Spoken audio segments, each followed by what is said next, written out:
Here with Hofstra women's basketball head coach Krista Kilburn-Staveski following the game against Stony Brook. We'll start with an opening statement from Coach. Obviously, you got to give credit to Stony Brook because they came in and they just outworked us and out-hustled us. I think that one was the tough piece to swallow.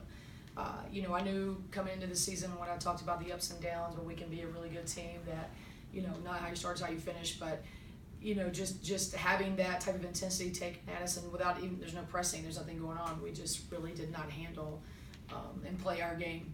Credit to them for sure. Defensively, you guys switched up a couple times, man-to-man and zone defense. Yeah. Which defense do you guys see going forward?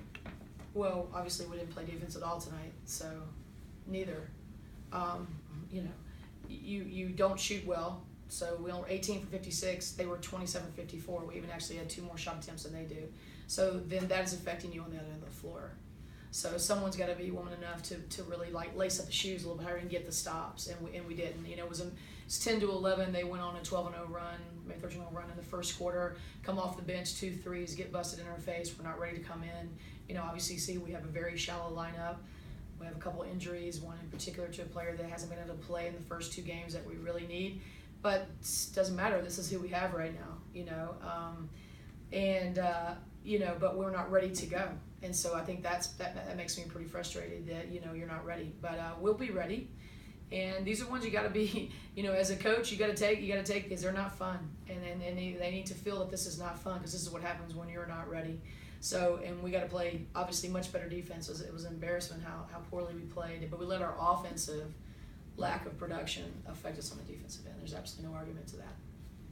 Coach, how did that run at the end of the second quarter affect the team's mentality? Well, the first quarter run was even worse, right? It was a minute 47, right? Because it was 10 to 11. I don't have the running line. So that one was not good, and then it carried over into the second quarter.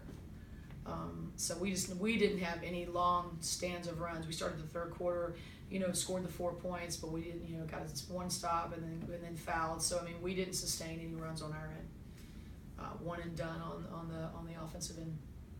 You're talking about before the game a little bit about how Stony Brook played a lot differently this year compared to last year. Besides their athleticism, what did you notice change in? Well, the other day we ran our offense really well, and then today they ran their offense really well. And it's been a pretty simple concepts, but they were effective.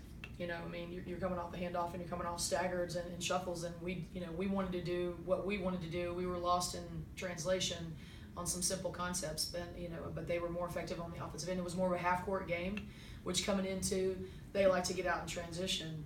And I think we were really concerned about transition D because we have a small sample size with their new team. They just played their first game the other day, and so did we.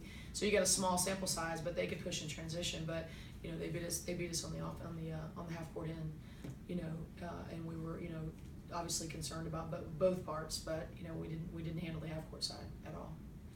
Coach, what's something positive that you can take away from today? I like when Mia comes in and rebounds and plays hard. So if that could spread for the rest of the team, everybody needs to have what their role and what they can bring to the table.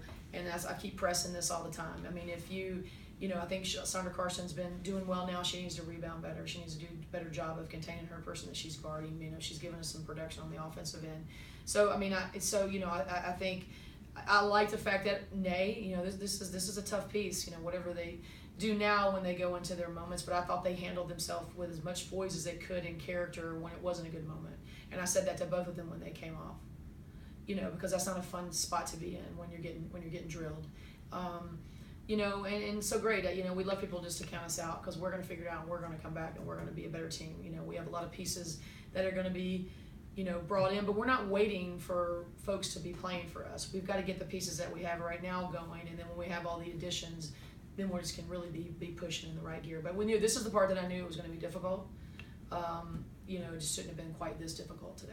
It should have been this bad. But definitely this is what I've been preaching at every media day I could get my hands on. That it's going to be a little bit of a struggle until we have all our, have everything going. But it shouldn't have been this brutal of one.